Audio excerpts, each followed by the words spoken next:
So why don't we get started? I'd like to introduce Professor Ebenstein from the California Center of Public Policy for his opening argument. Super. Well, thank you for coming out tonight, and I really appreciate it. And I hope that we have a good discussion. And I'm a big believer in the discussion format, so my comments will be relatively informal. This is a really important election, as the moderators indicated. And I'm not a big conservative individual in terms of, I think it's important to look at each issue on its merits. And as an example, I support Proposition 30, which is Governor Brown's proposal, because of the negative effects that it would have on education if it were to fail. Similarly, in our local school district, measures A and B, which would provide additional funding for local elementary school, junior highs, and high schools, are causes that are very near and dear to my heart. In fact, I'm actually, as a Republican, one of the signatories on the ballot argument in favor of Measure B, which, if you live in the city of Santa Barbara, you can vote on, whereas if you don't live in the city, then you vote on Measure A. And so I'm delighted that the campus Democrats at UCSB have taken positions on some of these issues, and particularly on the local issues have endorsed Measures A and B. But I want to give the pitch as to why I think Proposition 32 is a proposition that's worth opposing, it's worth supporting in terms of it's something that what Measure 32 is basically opposing is it's opposing excessive union power in politics, and in particular public union power in politics. And I want to try to give some examples of how I see that, and then we'll hear from Erik, and he'll rebut me, no doubt. But in any event, we'll try to at least give the argument. And it's an argument that I'm going to try to make exclusively from the left, in terms of I'm not arguing for Proposition 32 on the basis of that I think it's a good conservative proposal. I think it's a good liberal proposal, and I would guess that most of the people here consider themselves to be liberals. So that doesn't mean I don't think there aren't also good conservative reasons to support Proposition 32. But I think that the primary problem is, the primary reason to support it is liberal. And it's something that I often talk about with students at UCSB, is that everybody in this room is going to graduate. I can't say everyone in this room, but probably a number of the people in this room will graduate with $50,000 to $100,000 debt. That just seems to be the norm right now for college students in our society, between credit card debt, guaranteed student loans, and other obligations that you take on. Everyone is basically financially behind the eight ball. And my feeling is that's really unsatisfactory. And a big part of the reason for why individuals are so deep in debt is because government is so expensive. And government is so expensive because, in truth, the people who are public employee, members of public employee unions, receive so much funding. It's just unbelievable. So that I used to serve on a school board, the Santa Barbara School Board, and we had big arguments with the city of Santa Barbara every year on who would be in charge of the crossing guard program at schools. Is that a city function because it's city streets, or is it a school function because kids are getting to school? Well, in any event, usually there was some compromise. But the point is, we would haggle with the city every year for $50,000 that affected thousands of students, and yet a single pension for a single city employee could be $100,000 a year. So that's what we're really doing at this point in time, is we are subsidizing through our government taxes and other fees. We are subsidizing excessively high salaries for public employees. And two great champions of the labor movement, Franklin Delano Roosevelt, president, and George Meany, who was the first and longtime president of the AFL-CIO, they both opposed public sector collective bargaining because they felt that in the case of the public sector, it was individuals who were, the individuals who were being bargained with were the public themselves. It's not like other collective bargaining where you have a private entrepreneur or a private capitalist that you're negotiating with. Rather, in the case of public sector collective bargaining, what you're doing is you're bargaining with the public itself, and the public has someone to look after them, and that's their elected representatives. So basically, what Proposition 32 would do, and I should say, because this is probably a point that will be brought up, is that some people say it's a dishonest measure or a sham because of the way it's worded, so that it purportedly would affect both businesses and unions, whereas in fact it really only affects unions. And I would agree with that in terms of it does only affect unions, in terms of that's going to be 98% of the effect. And I think that there's nothing wrong with making a straightforward case to say that it's appropriate to try to cut back on union contributions to the political process, because what they have the tendency to do is to result in these very large and excessive salaries and pensions that I've already mentioned.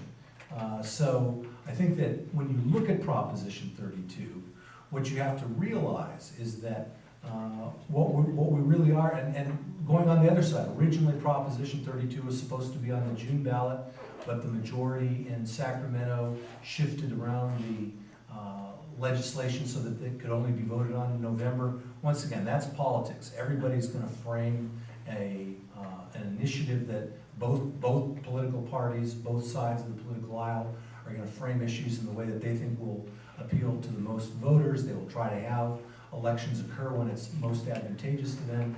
And so, to me, the crucial issue on Proposition 32 is it a good idea because of what it would do to members of public unions, and in particular. Basically, the fundamental requirement of Prop 32 is that it would institute something that's been known in the past as paycheck protection. So in other words, if you're a union member, you can't have an automatic withdrawal from your union expenditures that are deducted from your paycheck for political purposes.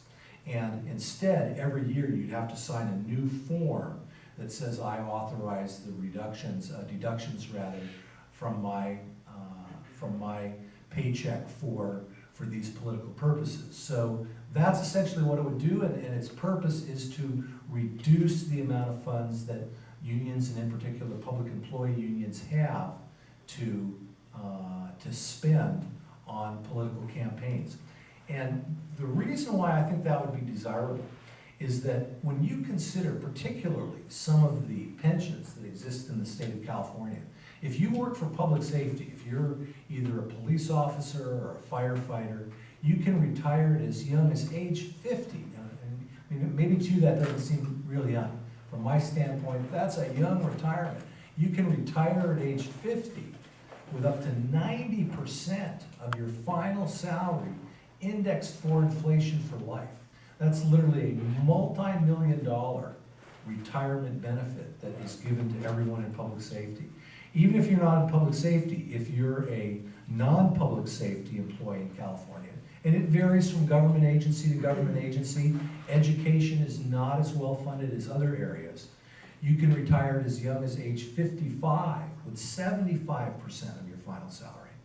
And this is my point, is that what government does is important, and it's precisely because what government does is important that it's vital that these funds are spent as well as they can be spent. And when, instead of being spent on current services, funds are spent on excessive compensation for public employees, then that's something that makes the cost of tuition higher, it's something that reduces public services, it's something that results in higher taxes. So for all of those reasons, I think that it's completely appropriate to try to have lower public employee costs in the state of California. And I think that Proposition 32, by instituting paycheck protection, will result in less union power in California, and I think that that would be a desirable thing. So that's my opening statement, and all right. Thank you, Professor. Now I'd like to introduce Erik Anciaux, President of the UCSB Campus Democrats. He'll be arguing against Proposition 32.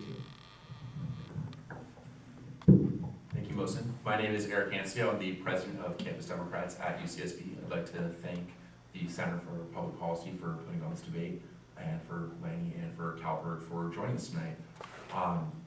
I just want to talk about what Proposition 32 would do. Straightforward, it says on the ballot that it would reduce all union and corporate contributions to politics, especially taking out paycheck deductions, which seems like a reasonable thing to just a normal voter. Like, oh, I want to get special interest money out of politics. However, as Lanny rightly pointed out, it doesn't do that. It only does that for unions. If you want to, I don't think anyone in this room or anyone anywhere can name corporations that donate to political candidates through paycheck deductions of their employees. It's only unions. This bill was carefully crafted to appeal to liberal voters who are tired of outside or special interest money, to confuse them, to trick them to think, oh, this will get special interest money out of politics. No, this gets union money out of politics. And some will argue that, oh, well, unions are a special interest, we need to get them up too. Absolutely not. Unions are not a special interest. Unions are people like you and me. They're teachers, they're highway workers, they're janitors, they're truck drivers, everyone. Union money, there's a difference between union money and corporate money. Union money comes from individuals pooling their money together into a fund to donate to political candidates and to political causes. My union, I'm a member of the United Auto Workers here at UCSB Local 2865. We represent the TAs, tutors, and readers. And there's a system that we use where you can, when you join the union, you can check a box to say you can deduct a couple dollars from my month, a couple dollars per month from my paycheck, and direct it straight to whatever political causes the union wants to fight for. And this is a beautiful thing, because as a union member and as all Californians, there are political issues that are going on in Sacramento and in Washington that are affecting us. And we need, as working class individuals and really as Californians, to be able to organize together, pool our resources together, and bargain for better wages and fight for political causes that we believe in and that will help us. And Prop 32 would greatly cripple our ability to do so. After Citizens United, when corporations can now spend unlimited amounts of money on any political cause they want, people that don't have the ability to write million-dollar checks to candidates really don't have a whole lot of options. Our first option, which here at UCSB we're great at, is voting. However, as one person, won't make as big a difference as we would like, especially when faced with a torrent of money coming from special interests and corporations. So what the next best thing we can do is organize. Band together, talk to our friends, neighbors, and peers, and that takes money, that takes time, that takes effort. And a union, more than anything else, is an organization of people that are working together towards the same goal, whether it's a public sector labor union working for better wages and better working conditions, a students union on campus, or really any sort of political advocacy group funded by small donations, especially out of paychecks from people. It's not a special interest. That's a very important thing, that we have that right to be able to organize and band together and use our First Amendment rights to bargain for fair wages, to try to elect legislators that understand the importance of a fair day's pay for a fair day's work. So I definitely think it's something we really need to look at, to really need to keep the ability for unions to participate politically. People will say, look at all this union money coming into politics. It's huge amounts of money, and it's a lot. There are millions and millions of dollars every year spent by unions on politics. And I think that's great. I think that's important to have unions or groups of people coming together, because when you look at it, dollars per individual donor, it's 10, 20, 50 bucks. Not that much money. There are very few people that can have their voices heard by writing $1,000, $10,000, $100,000 checks. But unions give people like me that don't have the ability to do that, but hey, I could write a check for $5, $10 a month. It wouldn't cripple me financially. And if enough of people that share my interests do that, we can fight back against the corporate onslaught coming from the Walmarts of the world and the Koch brothers that are trying to drown out the voices of working people. So I definitely think it's very important that we need to keep unions around in politics. And even if for some reason you don't agree that unions should have an influence in politics, or you think unions are advocating for the wrong things, I would just simply say, Prop 32 is still just not fair. It's not fair to say, oh, I don't like what one group is talking about, so I'm just going to shut them out. No, that's not fair. It's not fair to say, corporations can still donate, but unions can't. That's like if we have a fight in the playground between a first grader and a fourth grader telling the first grader he can't punch. It just doesn't work. It's not fair. It's dishonest, and it's a cheap ploy to trick voters into voting against what's fair by cutting out unions, by leaving corporations as the only large donor to political causes. We'll have an even further corporatized democracy. If working people can't pull their money together, literally all of the ads we will see on television will be coming from corporations and corporate interests. We won't be able to see really anything from the progressive side of the aisle. In 2008, one of the biggest issues on the ballot in California was Proposition 8. The single biggest funder of the No on 8 campaign was the California Teachers Association. Because they understood that if Proposition 8 passed, which unfortunately it did, that bad things would happen to California's children, California's adults, and really to equality in California. And if Proposition 32 passes, the California Teachers Association and so many other unions would not be able to donate to progressive causes in any way, shape, or form. So the only people, say on an environmental bill, that could donate large amounts of money would be corporations. So we would see all sorts of environmental regulations go out the window through corporate sponsorships of certain candidates or certain causes, and the rest of our voices would not be heard. So I definitely think Proposition 32 is an absolute sham. It would cripple the voices of working people, and it's absolutely not fair to completely eliminate the rights of working people to pool their money together through paycheck deductions, while still leaving corporations free rein to spend as much money as they want on political candidates.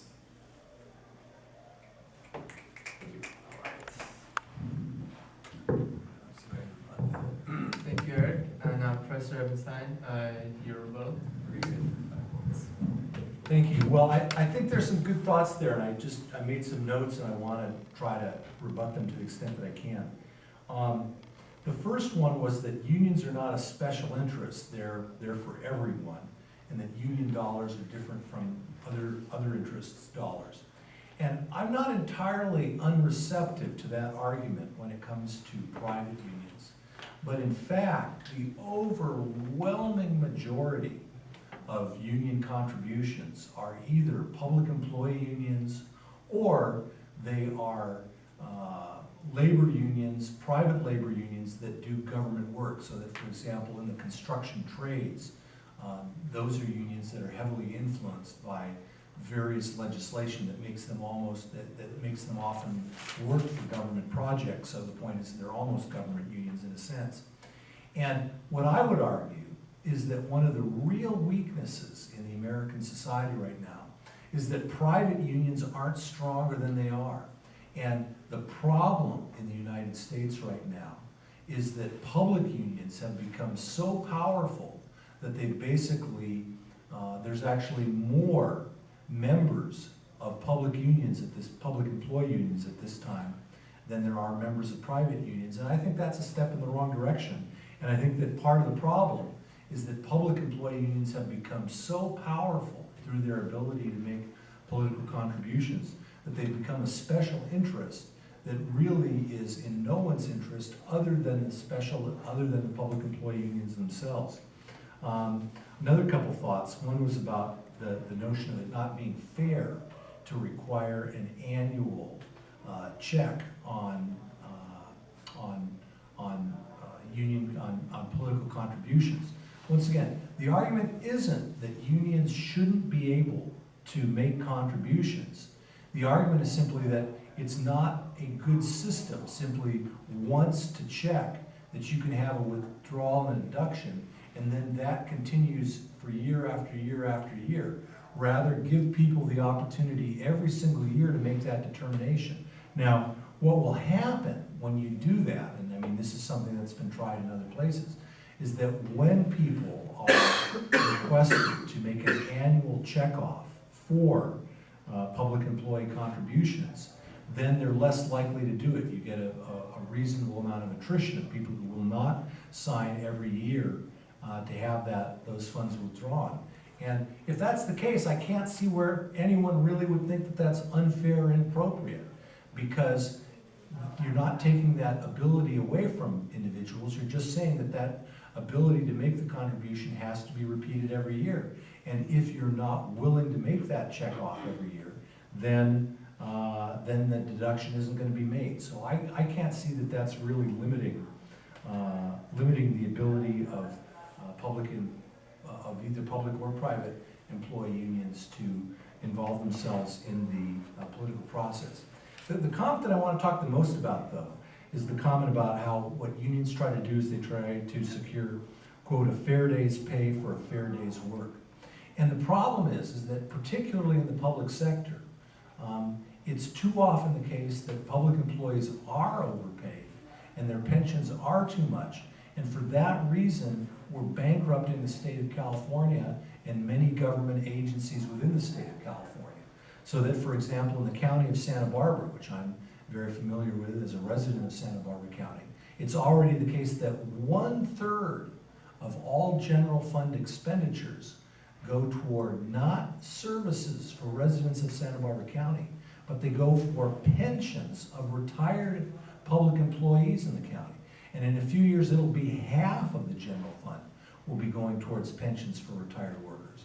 So yeah, it's entirely the case that what government does is important, and it's vital that government has the resources to be able to provide services that benefit everyone. But the problem with our current method of financing campaigns, in which public employee unions in particular, among the very largest contributors, is that it does empower one special interest, which is public employees, over the general public interest, and that's why we're having cutbacks in government services and higher taxes across the board. So for all those reasons, I would say that Proposition 32 is good legislation, and it would take the state forward rather than backward if it passes. Thank you, Professor. Now, Erik, your rebuttal. Okay, well, first I'll address the topic of pensions. The average public employee pension in the state of California is $36,000 a year.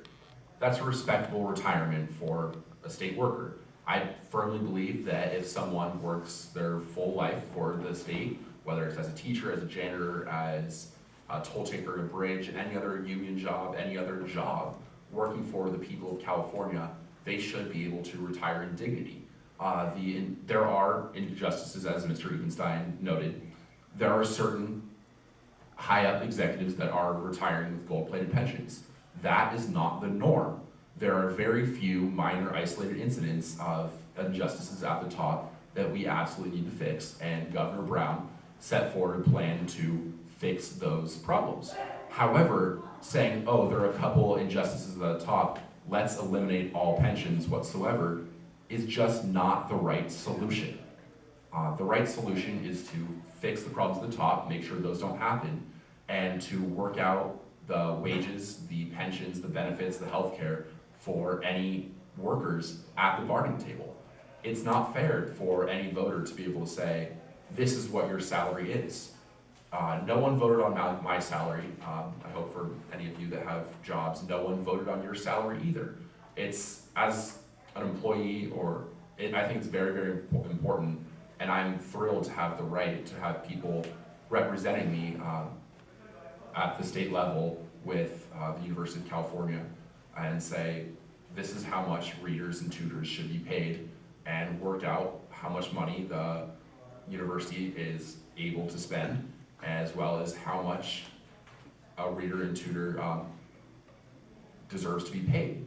And I think that's something that we really need to fight for, is the right to collectively bargain. And if we don't have union influence in politics, we will not have that right. California could easily become a right-to-work state, which means we essentially wouldn't have any union rights whatsoever. People would not be able to fight for equal pay for an equal day's work, whether it's for women, whether it's for better laws in the hottest days in the Central Valley for farm workers. Any labor laws, we would not have anyone fighting for. So I definitely think we still need to be able to keep the union influence and be able to lobby politicians and to be able to bargain for a fair wage. And I think if the answer to fixing pension problems, if you don't think that pensions should be offered to low-level employees or employees making $50,000, $60,000 a year, then fix it at the bargaining table. I'm sure any teacher or any firefighter or cop, if we would be willing to pay them as much as they deserve for protecting us, for teaching us, for making sure that we're safe, they would sacrifice part of the pension. But it's definitely something that needs to be taken care of at the bargaining table and not at the ballot box. It's something that every union elects a bargaining team to help represent them at the table to negotiate with their employer.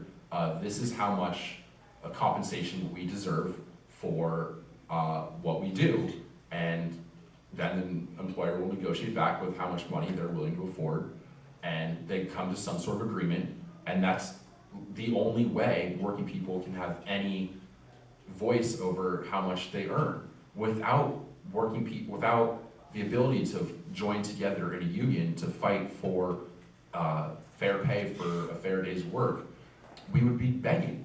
We'd be begging for the university for a higher wage, for a livable wage, for childcare, for healthcare, and the university could just say no. And we would have no recourse whatsoever. Without the threat of a strike, if our collective wages are not high enough, we have no bargaining power whatsoever. So we definitely need to be able to keep that bargaining power to make sure that all of us can receive a fair day's pay. And without that influence on the government, on the state, we would not be able to have these rights. We would not have gotten health care or child care or a weekend or labor or child labor laws. It's unions that have brought us every single labor law in the state of California and the United States. If you enjoy going home Friday night and coming back Monday morning, thank a union. If you enjoy being protected from fire and from criminals, thank union members, thank police officers, thank firefighters. If you enjoy having a high quality education here in California, thank a union member, thank a teacher. Unions are not special interests. Unions are the people that are just like us. They're people that are fighting for what they can for their own family, for each other's families, whether it's teaching each other's children, whether it's fighting fires for the community. Union members are everywhere in our community fighting for each other. I know so many union members that are just fighting to get by, yet I don't think I can name a single corporation owner off the top of my head that has the same, my point is that corporations are definitely special interests. It's one person making decisions on behalf of themselves or on behalf of a very small board with a company's money versus a union where it's a group of people spending a little bit of money as a large group fighting for everyone. So the point of democracy is for every single person to have a voice. And with a union, someone that can only donate a couple dollars a month can have that voice. And if Proposition 32 were to pass, union members would not be able to speak up. So the only people that could speak up and have a voice and could be able to afford any sort of television ads or organizing or literature would be corporations. And that's not what democracy is about. That would be giving power to a very, very small number of people and completely cutting off the other 99% of voters and citizens that would not be able to afford to have their voices heard. And that's not what this country is about. It's not what democracy is about. And if Proposition 32 passes, then we will no longer have a true democracy in the state of California.